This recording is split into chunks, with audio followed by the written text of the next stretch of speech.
6 out भी हो गए। ये तो न्यूजीलैंड की जेब में था मैच। और बहुत से सोशल मीडिया देख रहा था, पाकिस्तान से बहुत से लोग जो थे वो ऑब्वियसली अपनी टीम की तनकीद कर रहे थे, इनको वापस बुलाओ, जहाज में बुलाओ, किश्ती में बुलाओ, टेम्पो में बुलाओ, ट्रैवलर में बुलाओ, क्योंकि 43 रन इन 3 ओवर्स यार कहां होंगे। पर वहां पर मिचेल सैंटनर ने एक बहुत बड़ा ब्लंडर किया। आप ऑफ स्पिनर ग्लेन फिलिप्स से 18वां ओवर नहीं करा सकते, तब जबकि 2 राइट हैंडर्स खेल रहे हैं और उनके पास कोई विकल्प नहीं है, कोई ऑप्शन नहीं है, उन्होंने छक्के ही मारने हैं। उस ओवर में 22 रन आ गए जी। और जब एक ओवर में 22 रन आ गए और उसके बाद मिचेल सैंटनर ने अगला ओवर किया, उसमें भी रन आ गए, मैच खत्म हो गया। लास्ट ओवर वो कॉस्मेटिक आर्टिफिशियल एक्साइटमेंट थी और इंग्लैंड इस मैच को जीत गया। अब इंग्लैंड के मैच जीतने से क्या हुआ, जैसे मैंने आपको बताया, अब न्यूजीलैंड 3 पॉइंट पे रुक गया है। न्यूजीलैंड का हालांकि मैं नेट रन रेट आपको दिखा देता हूं, नेट रन रेट में ज्यादा फर्क नहीं आया। क्यों? क्योंकि ये बड़ा क्लोज मैच आ रहे। पाकिस्तान चाहता था वो बड़े मार्जिन से हारे, बट पाकिस्तान इस बात से भी खुश है कि न्यूजीलैंड हार गया।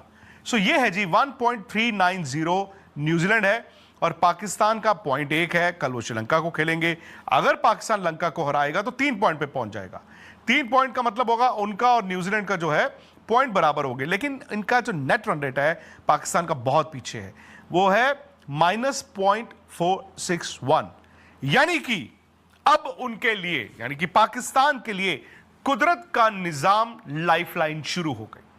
वो केबीसी में होता है ना, कंटेस्टेंट को लाइफलाइंस मिलती हैं। सो पाकिस्तान को जो लाइफलाइन मिली है उसका नाम है कुदरत का निजाम। और मैं जानता हूं एक लाइफलाइन इंडिया को भी मिली हुई है, संडे उन्होंने एक्सरसाइज करनी है। अब कुदरत का निजाम यह बताता है कि पाकिस्तान को इस मुकाबले में, इस मैच में कल श्रीलंका को या तो 64-65 रन से हराना होगा, जो मेरा मानना है कि मुश्किल होता है, या फिर अगर लंका पहले बैटिंग करता है और रफली 150 के करीब रन बनाता है, 150-160, तो पाकिस्तान को उस टारगेट को 13 या 13.1 ओवर्स में कंप्लीट करना होगा। सो अगर इस तरह की सिचुएशन आती है, पहले मैं जानता हूं कि अभी तो पाकिस्तान जिसने एक मैच नहीं जीता है सुपर 8 में, उसको लंका को पहले तो हराना है। ये मैच कैंडी में है। लेकिन कभी कभी पता क्या होता है, जब आप ना मतलब दब दब के खेल रहे होते हैं, सो हार लिखी होती है। कई ऐसे मौके आते हैं, सर पे कफन बांधा और रास्ता निकल आता है। पहले की पाकिस्तान टीम ये बहुत आराम से कर देती थी, बड़े ही आराम से कर देती थी। और ऐसी सिचुएशन में लोग कहते थे भैया अगर ये नॉकआउट में आ गए ना, ये बड़े खूंखार हो जाएंगे, ये तो टूर्नामेंट जीत जाएंगे। मुझे नहीं मालूम इस टीम में वो गुर्दा है कि नहीं है, अभी तक दिखाया नहीं है। उनके पास बॉलिंग फिर भी है, बैटिंग नहीं है। और जब आपकी टीम में इतने डिफरेंसेस हैं, वो साफ दिखता है कि सलमान आगा की कप्तानी में, उनकी स्ट्रैटेजीज में, वो दिखता है कि यार ये डरे डरे खेलते हैं। बट क्या पाकिस्तान इस मैच में गुर्दे के साथ सर पे कफन बांध के आ सकता है? और अगर इस तरह की जब सिचुएशन होती है दोस्तों, टॉस आपके हाथ में नहीं है। टॉस तो लंका भी जीत सकता है, पाकिस्तान भी जीत सकता है। पर मेरा ये मानना है इस तरह की सिचुएशन में अगर पाकिस्तान टॉस जीतेगा, उसको बॉल करना चाहिए पहले। क्यों? क्योंकि आप कह के 64-65 रन से मैच नहीं जीत सकते। आपने जी 200 भी बना दिए तो कह के थोड़ी कि तुम्हें 135 पे आउट कर देंगे। भले वो 145 बना दे तो आप जीत के भी बाहर हो। लेकिन आपके हाथ में क्या होता है? आपके हाथ में होता है कि अगर आप पहले बॉल डालो, सो आपको मालूम है कि हमने लंका को इतने रनों पर आउट कर दिया, फिर आपको मालूम है हमने 13 या 13.1 ओवर में चेज करना है। आप कोशिश तो करते हो ना, यू एटलीस्ट नो कि हम क्या करना चाहते हैं।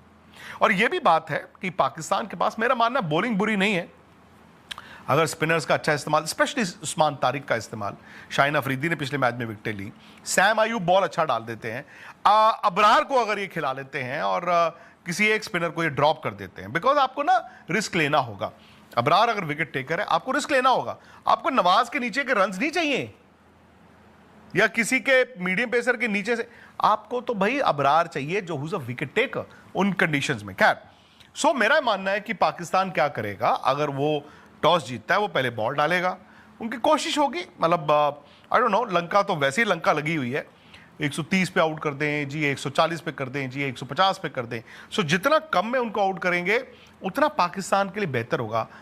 वो जो 13.1 हमने रफली हाइपोथेटिकली 150-160 स्कोर रखा हुआ है, 13.1, द मोमेंट वो स्कोर कम हो जाए, तो वो आपको ना उतनी गेंदें थोड़ी सी और मिल जाएंगी, परहैप्स 4 गेंदें और 5 गेंदें और वो थोड़ा मुमकिन होता है। सो मैं तो ये कहूंगा मुश्किल है पर मुमकिन है। अब बात पता कहां आ जाती है, ये पाकिस्तान की टीम कौन सी टीम है? क्या ये पाकिस्तान की टीम मानती भी है कि हम क्वालिफाई कर सकते हैं? क्या इस पाकिस्तान की टीम को अपने पर यकीन भी है? और ये पाकिस्तान की टीम कल क्या ये सोच के आएगी कि हमने जाना ही जाना है, हमने उस्मान तारिक से विकेटें लेनी है, या फिर वही सजाने के लिए ड्राइंग रूम में आप उस्मान तारिक को ले आएंगे, वही आप पहाड़ा पड़ेंगे, 10 के बाद ओवर कराने हैं? ऊपर से पकड़ना पड़ेगा दोस्तों। ऐसे अगर आप जीत गए तो भैया आप सेमीफाइनल खेल रहे हो, ये याद रखना। बट अगेन अब बात श्रीलंका की भी है। श्रीलंका में play for their pride. Sri Lanka भाई हफ्ता पहले तक, 10 दिन पहले तक क्या क्रिकेट खेल रही थी, पर अचानक से ना ढम करके गिर गई।